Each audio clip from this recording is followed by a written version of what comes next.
nóng play nè lùm mông nào để tá đi tiến nè đây nè đó nè chiều nè xong từ nè nói giờ lên con nó nè để tá đi chứ sẽ đi là con rồi tàu liền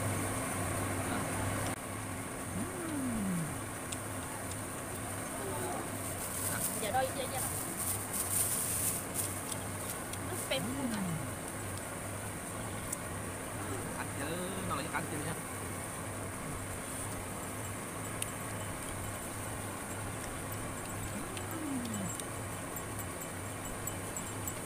nó cứ nó thích nó như thế tao để bao thì nó cứ để cho cái nó tự ăn cả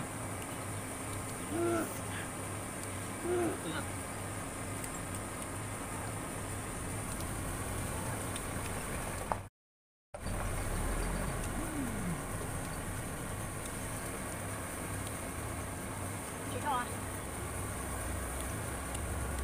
chị cứ ra tôi được à ăn chứ chị không cho chị đó nó của chị có nè ta hãy đứng ngồi có thời gian chị cho à ăn chứ cho tiêu vậy cho lo lo hai đứa ta lỏng vào rồi ơ nhập của chị trắng nhờ vậy thôi tổng tổng không tổng à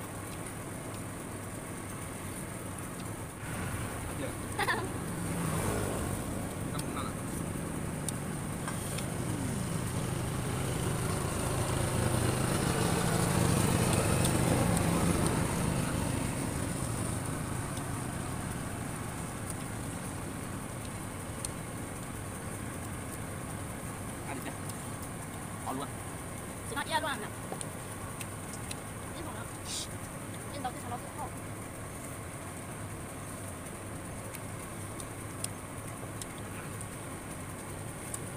đấy là tay nó có cái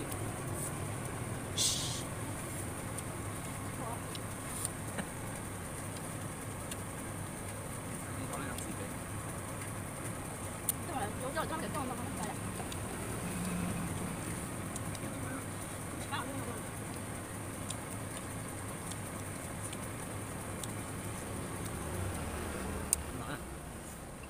vẫn nào không được cái nào cái đẹp đâu chụp hàng rồi tôi muốn được chặt ban đời rồi đâu trên được quá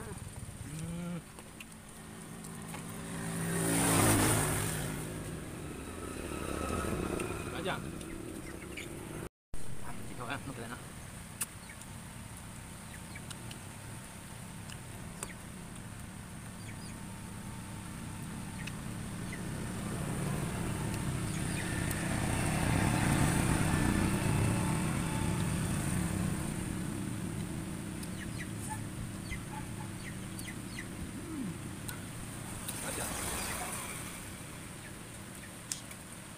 bạn thích cỡ con gì nó món thứ nào không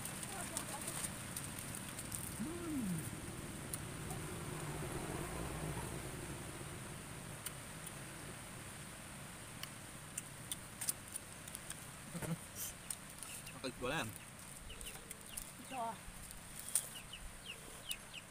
tăng con hạt con khỏi cho hàng nó còn biết tuần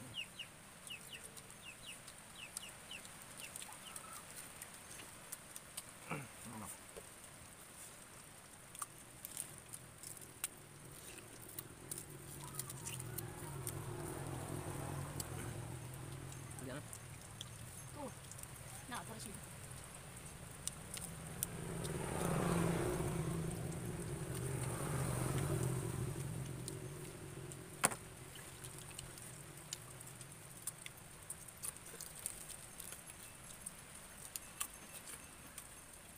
hai thôi chị thôi à chị đâu có trong dạ đó cho chị thôi có chuẩn này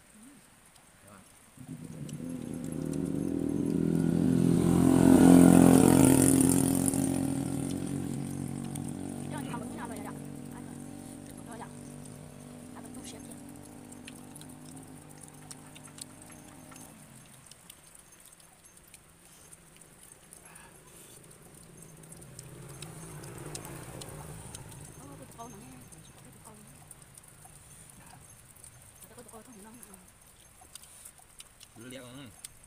Cho cứ liệt cái đó xuống. Cứ đục bóng cha. Đây mà, đây soi chén đây. Có cái bóng. Bóng ta. Bóng ta.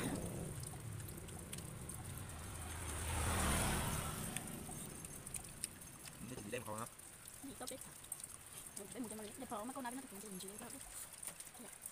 Làm ăn vô của em là có đồng bờ cái là thôi. Dùng Thì dạng dùng à? trong cái đây sáng cho chua tàn nó rồi cho mà lẻ luôn phải là xuất sắc nó lẻ nhà mà cho không cũng rồi tặng rồi có cá trắng có cá trắng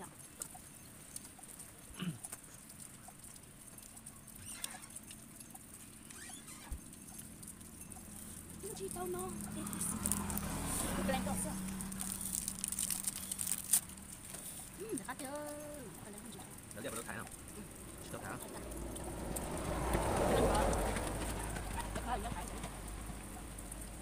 Có cái này cái Ini kan thái là. cái này rất phải làm gì cũng phải muốn đây đóng đêm đây không thì đã đây chúng ta đóng đây ra lại trong cái bộ quần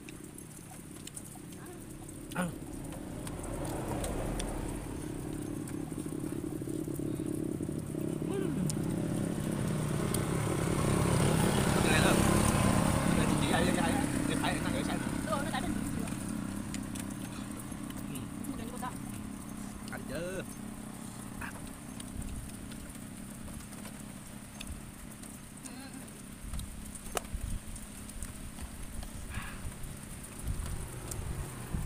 bạn ơi phải là cái công ty còn đang hắn còn còn đấy là thôi chưa là đã giờ thì lại hơn tại mình đã rất nhiều việc qua rồi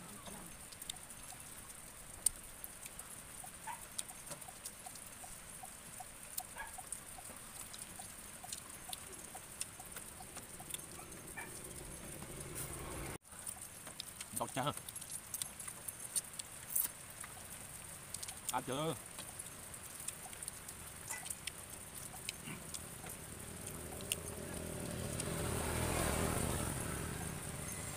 bây giờ mình sẽ chưa Nó nói không? Thế mà chỉ gọi rồi. Ăn đi chưa?